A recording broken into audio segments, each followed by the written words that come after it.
시청자 여러분 안녕하십니까? 신의균의 국방TV 시큐리티 뉴스입니다. 오늘도 한반도와 세계 각국의 중요한 안보 관련 소식들을 가지고 돌아온 편집국장 이희로입니다. 오늘 소개해드릴 세 가지 뉴스는 한반도 그리고 유럽, 나아가서는 세계 전체의 안보가 걸려있는 굉장히 중차대한 소식인데요. 이 세 가지 뉴스 모두 우리 당국이 경각심을 가지고 대비책을 마련해줬으면 하는 생각입니다. 첫 번째 뉴스입니다. 북한이 어디에서 돈과 기술이 나와서 신형 미사일들을 계속해서 만들어내고 있는 것인지 모르겠습니다. 북한이 어제 김정은 참관하에 신형 대한미사일 시험 발사에 성공했다는 소식입니다. 우리 해군 취약한 방공망에 대한 보완이 시급해 보입니다. 김정은이 2월 14일 새로 개발한 지대함 미사일 바다수리 6형 시험 발사를 현장 지도했으며 발사된 미사일은 해상 표적에 정확히 명중했다고 조선중앙통신이 2월 15일 보도했습니다. 통신은 이날 김정은이 14일 오전 해군에 장비하게 되는 신형 지상대 해상미사일 바다수리 6형 검수사격 시험을 지도했다면서 미사일들은 1,400여 초간 동해상공에서 비행하며 목표물을 명중 타격했다고 주장했습니다.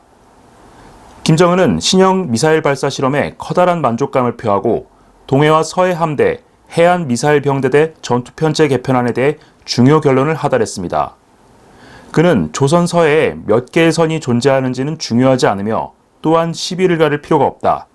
우리가 인정하는 해상 국경선을 적이 넘어 침범할 시에는 그것을 곧 우리 주권에 대한 침해로 무력 도발로 간주할 것이라고 말하며 이 신형 미사일을 사용한 무력 도발 가능성을 시사했습니다. 이번에 공개된 미사일은 기존에 개발된 금성 3형을 기반으로 다소 개량이 이루어진 것으로 추정되는데요. 북한은 이 미사일의 사거리를 늘리기 위해서 부스터와 엔진을 교체하고 유도장치를 강화해 바다수리 6형을 만든 것으로 추정됩니다. 북한이 사정거리가 대폭 확장된 대한미사일을 배치하면서 서북도서 일대의 우리 해군 함정들에 대한 위협은 한층 더 배가 되게 됐는데요. 우리 해군, 북한의 신형 대함 타격 수단들에 대한 제대로 된 대응책 마련을 서둘러야 하겠습니다. 북한이 가지고 있는 아음속 대한미사일 기술, 러시아의 KH-35, 우란이라고 하죠.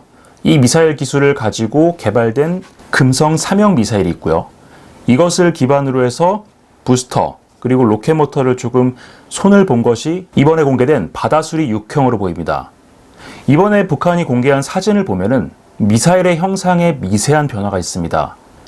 앞부분은 크게 변화가 없는데 뒷부분, 그러니까 추진 로켓이 있는 로켓 부분과 발사할 때 추진력을 주기 위해서 추가로 부착하는 로켓 부스터, 이 부분이 기존에 있었던 금성 3형과 굉장히 큰 차이를 보이고 있습니다. 이 미사일의 원형인 러시아의 KH-35 같은 경우에도 각 발사 플랫폼에 따라서 공중에서 발사하거나 헬기에서 발사하거나 잠수함이나 수상함에서 발사하는 그 형태에 따라서 이 기존에 가지고 있는 이 플랫폼이 가지고 있는 운동 에너지가 각각 다르기 때문에 각각 다른 부스터를 장착해서 일정 이상의 사거리를 구현하도록 그렇게 설계를 했는데 이번에 북한이 공개한 바다수리 6형도 마찬가지로 아마도 수상함이나 잠수함에 탑재하는 우란 미사일의 부스터 기술을 참고해서 사거리를 더욱 연장시키는 개량형을 만든 것으로 보입니다. 일각에서는 이지스함이 있는 마당에 이런 아음속 대한미사일이 무슨 위협이 되겠느냐라고 하시는 분들도 있는데 사실 우리나라의 이지스함은 전부 제주도에 가 있죠. 해역 함대는 아직까지는 제대로 된 방공함을 가지고 있지 않습니다. 현재 해공미사일을 장착한 군함들이 일선에 배치되고는 있는데 문제는 이 해공미사일도 완벽하지 않다는 거죠. 이 해군 같은 경우에는 2021년에 총 10발을 사격해서 9발이 명중했다. 이렇게 발표가 나왔는데 당시에 사용됐던 10개의 표적 중에 2개만 시스키밍, 즉 바다에 낮게 붙어서 대한미사일을 모의해서 날아오는 그런 표적이었고 나머지는 전부 고도가 굉장히 높은 상태에서 접근하던 그런 표적이었습니다. 심지어 이 표적기의 속도도 마하 0.5 정도밖에 되지 않아서 속도가 굉장히 느렸다라고 하는데 이 KH-35나 금성 3형, 이번에 대략적인 제원반 공개된 바다수리 6형 같은 경우에는 그 추정 속도가 마하 0.8에서 0.9, 그러니까 시속으로 환산하면 900에서 1000km 정도 되는 굉장히 빠른 속도라는 겁니다. 그리고 시스키밍 같은 경우에는 바다에서 10에서 15m, 굉장히 낮게 날아오다가 종말 단계에서는 3m 미만까지 내려가서 적의 레이더 사각지대를 통해서 목표물에 돌입하는 그러한 미사일인데요. 그렇기 때문에 시스키밍 그리고 해수면에 바짝 붙어서 날아오는 이 표적에 대한 처리 능력은 굉장히 중요합니다. 그런데 우리 해군 같은 경우에는 검수사격에서 이러한 초저공으로 날아오는 시스키밍 미사일 표적에 대한 요격 검증이 없었죠. 지금은 해결이 됐는지 모르겠는데 해외에서 이런 시스키밍 미사일을 모의한 그런 표적기가 굉장히 많습니다. 그리고 앞으로는 초음속 대한미사일, 스텔스 대한미사일의 시대죠. 이런 것들을 요격할 수 있는 능력을 과연 해군이 가지고 있느냐, 이런 부분을 집중적으로 보고 개선할 것이 있다면 서둘러 개선을 해야 할 것으로 보입니다. 그리고 여기서 더 나아가서 우리 윤영하급 같은 미사일 고속함이나 검독수리급으로 분류되는 신형 고속전 같은 경우에는 대공방어 수단이 사실상 없죠. 미사일이 없고 기관포로 대응을 해야 되니까 이러한 부분에 대해서도 개선책을 찾아서 빨리 준비를 좀 해야 될 것 같습니다. 네, 두 번째 소식입니다. 이달 초에 우크라이나가 러시아의 미사일 고속 초계정 한 척을 격침시켰다라는 소식을 전해드린 적이 있는데 똑같은 방법이죠. 무인 자폭 드론을 이용해서 이번에는 중형 상륙함을 격침시켰다는 소식입니다.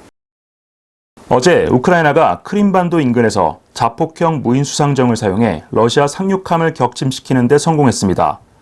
먼 바다도 아니고 항공기 지원을 받는 상황에서 피격된 것인데 이번 격침으로 러시아 흑해함대 현역 수상함 3분의 1이 무력화됐다는 평가가 나오고 있습니다.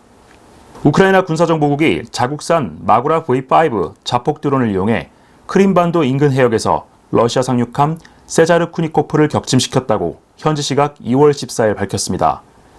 군사정보국 산하 드론 운영부대인 그룹 13에 의해 수행된 이번 작전은 크림반도 남부 해역에 열흘 이상 머물고 있던 러시아 해군 상륙함을 노렸습니다. 우크라이나 당국은 해당 상륙함이 탄약 수송 임무를 맡아 대량의 탄약을 적재하고 있었다고 밝혔습니다.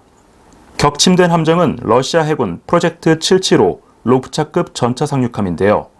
만재 배수량 4,000톤급 중형 상륙함인 이 함정은 최소 6척의 자폭 드론 공격을 받았고 이 중 3척을 요격하지 못해 그대로 피격됐습니다. 선체에는 큰 파공이 생겼고 곧바로 유폭이 일어났는데요. 러시아 당국은 드론 공격 보고를 받고 곧바로 하인드 공격 헬기를 급파해 드론 요격을 시도했지만 이미 상륙함은 격침된 상태였고 단 한 명의 승조원도 구조하지 못한 것으로 전해졌습니다. 이번에 공작을 성공시킨 그룹 13는 지난 2월 1일에도 타란툴급 미사일 초계함 이바노베츠 격침 전공을 거뒀던 드론 운영부대입니다. 우크라이나 군사정보국은 개전 후 현재까지 드론, 미사일을 이용해 25척의 흑해함대 수상함을 무력화시켰으며 이에 따라 흑해함대 수상함 전력 3분의 1이 무력화됐다고 주장했습니다. 이바노베츠 격침에 이어 이번 세자르쿠니코프 격침은 다수의 자폭 드론을 동시 운용하면 이에 대한 대응이 얼마나 어려운지를 보여주는 두 번째 사례로 기록될 전망인데요. 우크라이나는 앞으로 이러한 공격을 더욱 확대할 것이라고 예고하고 있어 흑해함대의 더 큰 피해가 예상됩니다. 자, 일단 우크라이나 군사정보국이 공개한 영상을 먼저 보고 가시겠습니다. 영상을 보면은 지금까지 우크라이나가 공개했던 여러 군함 공격 영상들과 비슷한 패턴입니다. 야간을 이용해서 여러 방향에서 동시다발적으로 여러 척의 자폭 드론을 접근시키는 그런 전술을 사용을 하고 있고요. 러시아 수상함이 기관총이나 기관포를 사용해서 요격을 시도하고는 있지만 결국 요격에 실패하고 피격되는 모습이 담겨져 있습니다. 우크라이나는 원래 러시아 군함에 대한 공격 임무를 수행할 때 한 척 내지 두 척의 소규모 드론 전력을 사용해서 산발적인 공격을 했었습니다. 그러다 보니까 지난해 수행됐던 자폭 드론 공격은 대부분 러시아 수상함에 의해서 요격이 됐는데 올해 초부터 전술을 바꿨죠. 왜냐하면 우크라이나가 드론 생산량을 드라마틱하게 향상시켰다라고 했기 때문에 이제는 이렇게 많이 생산된 드론을 가지고 군집 드론처럼 여러 척을 동시다발적으로 운영을 하는 겁니다. 러시아 상륙함 입장에서 보면은 4개 방향이 있죠. 여러 방향에서 동시다발적으로 공격해 들어오는 드론들을 한 번에 요격하는 것은 굉장히 어렵습니다. 군함 같은 경우에는 군함 중심부에 구조물이 있기 때문에 이 구조물에 의한 사각지대가 발생합니다. 그리고 전방이나 후방에 탑재된 기관포 역시도 전체적으로 돌아갈 수 있는 각도, 상하 각도에도 한계가 있죠. 그리고 기관포 무장 같은 경우에는 한 번에 한 개의 방향, 즉 한쪽 방향에서 접근하는 드론에 대해서만 교전이 가능하기 때문에 같은 타이밍에 동시에 여러 방향에서 들어오게 되면 요격이 불가능해지겠죠. 우크라이나는 이러한 전술을 사용해서 최근에 굉장히 큰 재미를 보고 있는데, 그래서 러시아가 이제 군함들을 멀리 보내지 않고 육상에서 발진한 헬기들의 엄호를 받을 수 있는 연안 지역에서 운용을 하기 시작했습니다. 자, 이 지도에서 보시면 이번에 피격된 지점, 저 지점은 과거 2차 세계대전 당시에 종전회담이 있었던 얄타 바로 근처인데요. 얄타 인근의 해안가를 항해하고 있는 이 러시아 상륙함을 발견하고 계속 추적을 하고 있다가 가장 취약한 타이밍을 맞춰서 드론 공격을 실시한 것으로 보입니다. 근처에는 러시아 공군 전투기하고 하인드 이런 여러 항공 전력들이 있었는데, 사실 이런 드론들은 공격 헬기가 한번 뜨면 대응이 불가능하기 때문에 굉장히 취약하죠. 그것이 없는 타이밍을 노려서 이 공격을 성사시켰다는 겁니다. 최근에 러시아가 이렇게 계속 당하고 있는 이유, 1월 달에 이 크림반도 지역에 전진 배치됐었던 조기 경보기 한 대를 잃었죠. 감시 정찰 자산이 없으니까 원거리에서 출격하는 이러한 드론들을 조기에 발견하지 못했고요. 그러다 보니까 자신들의 구역이라고 할 수 있는 해안에서 이루어진 이런 공격에도 제대로 대처를 하지 못하는 모습을 볼 수가 있습니다. 지구 반대편 우크라이나에서 벌어진 일이긴 하지만 이 자폭형 드론 굉장히 저렴하고 효과적이기 때문에 북한도 당연히 사용할 것이고요. 우리 당국도 지금 러시아가 하고 있는 이 전술, 이 무기체계에 대해서 면밀히 검토 분석하고 우리 해군 함정들도 이러한 유형의 공격에 잘 대비할 수 있도록 대응책 마련을 좀 서둘러야 할 것 같습니다. 네, 마지막 소식은 굉장히 심각한 소식입니다. 지금 당장 미국에서 난리가 났는데, 이게 미국에만 문제가 될 일이 아니라 미국은 물론이고 북반구에 있는 모든 나라에게 대단히 큰 위협이 될 수 있는 그런 사안입니다. 당연히 우리나라도 대비를 해야 되겠죠. 미 정부와 의회가 발칵 뒤집혔습니다. 러시아가 영화 속에서나 볼 법한 새로운 전략 무기를 쏘아 올렸기 때문인데요. 바이든 행정부는 이 소식이 미칠 충격파를 우려해 사실 공개를 꺼리고 있는 상황인데, 의회에서 해당 사실을 공개해야 한다고 성토하며 이 문제가 정치 쟁점화될 조짐을 보이고 있습니다.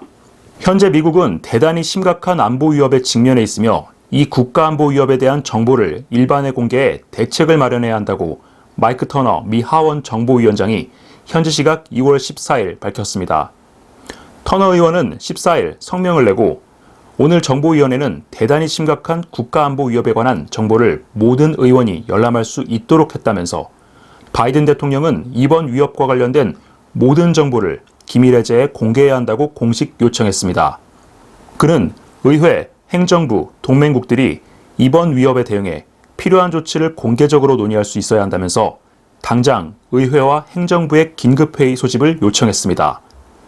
이에 따라 몇 시간 뒤인 현지 시각 2월 15일 오후 미 상하원 양당 지도부 8명, 제이크 설리번 백악관 국가안보보좌관, 백악관과 국방부, 정보부서의 고위 관료들이 참석하는 회의가 열릴 예정입니다.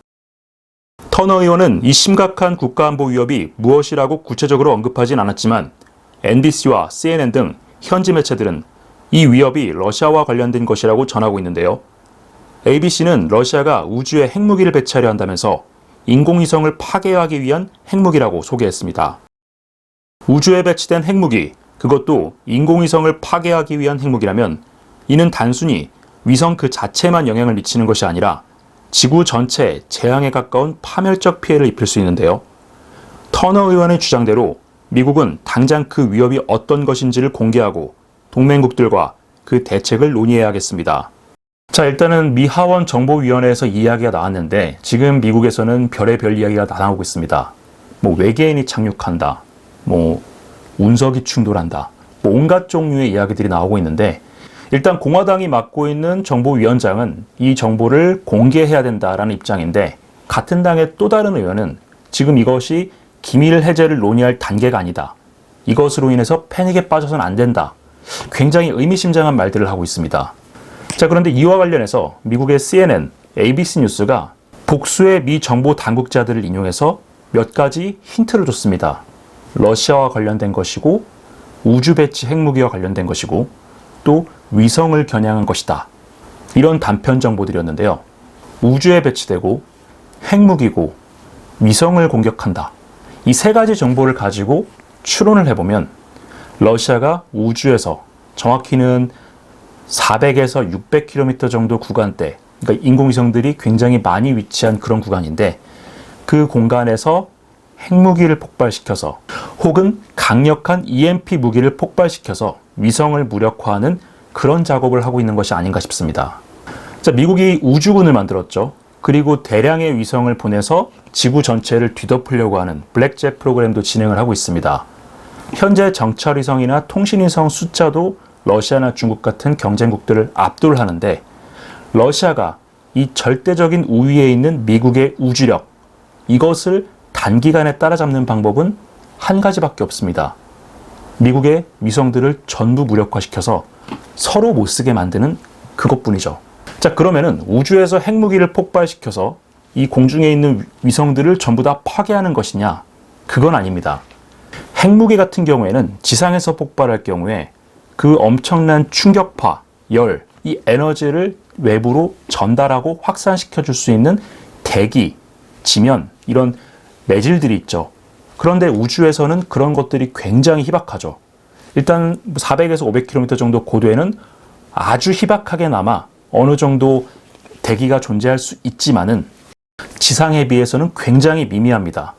그렇기 때문에 이 공중에서 폭발한, 이 정도 고도에서 폭발한 핵무기 같은 경우에는 열이나 충격파보다는 전자기 펄스, 즉 EMP 효과가 더 강력한 파괴력으로 작용을 합니다.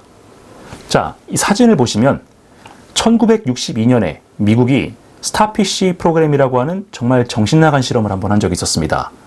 하와이에서 서쪽으로 약 1400km 떨어진 곳에서 400km 정도의 고도에서 1.4메가톤의 수소폭탄을 터뜨렸던 건데요. 결과가 어떻게 됐을까요? 하와이에서 1400km 떨어져 있으니 충분히 안전할 것이다 라고 판단을 했는데 예측 밖의 결과가 나왔습니다. 1450km 떨어져 있는 하와이 일부 섬들의 통신이 완전히 먹통이 됐고요. 가로등이 전부 다 꺼졌습니다. 당시에 가지고 있었던 전자기기, 물론 1962년이기 때문에 지금처럼 전자기기 보급률이 높진 않았지만은 상당수의 전자기기들이 파괴됐다고 합니다. 이 EMP 같은 경우에는 우리가 사용하는 일반적인 반도체, 이런 전자기기 내부에 굉장히 높은 과부하를 걸어서 말 그대로 회로를 태워버리는 그런 방식인데요. 일단 EMP 공격을 한번 당하고 나면 거기에 노출된 전자기기는 일시적으로 무력화되는 것이 아니라 그냥 아예 파괴됩니다. 자, 이 두 번째 지도에서 보시는 것이 미국이 북한이 핵실험을 했을 때 여러 가지 시뮬레이션을 해봤습니다. 북한의 20킬로톤급 전술핵이 미국 본토 상공에서 고고도 폭발했을 때 미국 전체에 어느 수준의 EMP 피해가 발생하느냐, 이것에 대한 시뮬레이션인데 고도에 따라 전부 다르긴 합니다. 폭발력은 똑같이 20킬로톤이고요. 여기 표시되어 있는 숫자들은 전부 다 고도입니다. 19마일에서부터 294마일까지 각각의 고도에 따라서 계산을 해보니까 294마일, 즉 러시아가 터뜨릴 수 있는 이 400에서 500km 구간대에서 폭발할 경우, 즉 EMP 효과가 발산할 경우에 미국 전역이 EMP 효과를 받는다는 겁니다. 이 연구를 수행했던 과학자들의 공통적인 의견은 이런 식으로 EMP가 한번 터지고 나면 미국은 19세기로 돌아간다, 이런 평가를 했었습니다. 그만큼 굉장히 위협적이죠. 자, 그런데 왜 지금 이러한 이야기가 미 의회에서 나왔을까요? 러시아가 2월 9일에 모스크바 북쪽에 있는 ICBM 기지이자 우주기지죠. 플레세츠크 우주기지에서 소유주 위성 발사체를 발사한 적이 있었습니다. 네, 플레체스크 우주기지에서 발사된 그 소유주 로켓 안에 어떤 위성이 탑재되어 있었는지는 공개되지 않았습니다. 그냥 기밀로 분류된 탑재체라고만 이야기를 했고, 일단 위성으로서 신곤을 해야 되니까 코스모스 2575라는 명칭을 붙였는데 이것이 이 우주에서 EMP 공격을 할 수 있는 그런 무기일 것이다 라는 분석도 오신트 소식 등들 가운데서 나오고 있습니다. 자, 위성 같은 경우에는 지구상 어디든 마음대로 그 위를 돌아다닐 수가 있죠. 이 말인 즉슨 미국이 아니라 지구상 어디든 러시아가 원하는 곳은 강력한 EMP 공격을 할 수 있게 됐다, 이것을 의미합니다. 그러니까 지금 미국은 물론이고 러시아와 적대적이거나 관계가 좋지 않은 국가들은 러시아의 이런 EMP 공격을 받을 가능성이 있다는 것이죠. EMP 공격을 받게 되면 서방 세계가 러시아에 대해서 절대적으로 우위에 있던 첨단 전자기기를 이용한 무기 체계들이 무력화됩니다. 우리 시각으로 따지면 오늘 저녁에 워싱턴에서 회의가 있을 예정이라고 하는데 이 회의에서 어떤 결론이 나오고 지금 이 심각한 국가안보 위협이라고 하는 그 위협의 실체가 무엇인지 발표가 나올 때까지 관심을 가지고 관련 정보를 계속 추적해 볼 필요가 있을 것 같습니다. 오늘 저희가 준비한 시큐리티 뉴스는 여기까지입니다. 시청해 주셔서 감사합니다.